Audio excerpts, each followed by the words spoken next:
pouvez vous mettez et si vous ne trouvez pas, vous allez dans filtre, vidéo quotidien et vous mettez ensemble. Et vous allez très vite la retrouver. Elle est juste là, elle est en violet. Celle-ci. Et là, votre personnage peut marcher. Donc vous allez faire cet enregistrement, hein, je vais enregistrer cette marche, et vous laissez comme ça. Et vous attendez quelques secondes. Hop. Et donc, voilà. Tac.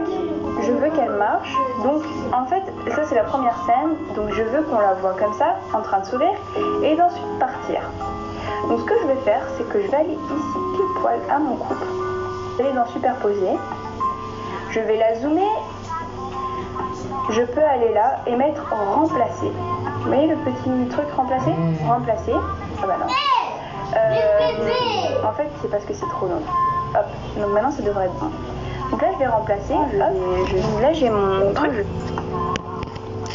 Vous voyez, il y a directement le même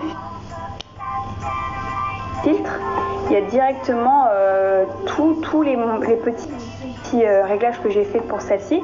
Ils sont transmis directement ici. Donc en fait, ce que je vais faire, c'est que je vais mettre mon personnage ici, où elle devrait être ici. Vos actions que vous devez faire avec votre personnage, donc c'est important de prendre des bons gestes. Ok, donc votre personnage et que vous avez votre...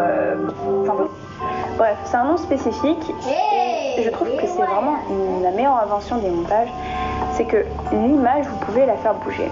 Donc j'en prends toujours un, c'est toujours le premier pin et l'autre, je veux que le personnage soit en dehors. Ce que j'aime bien faire, c'est aller tout au fond et aller dans le graphique. Et vous voyez là, vous avez un début lent, te marche comme ça, et à part de marche, ou elle marche directement, te marche comme ça, te marche. Moi j'aime bien ça, parce que elle part directement de la scène. Te marche, vous voyez, beaucoup plus rapide, et c'est plus fluide, on va dire.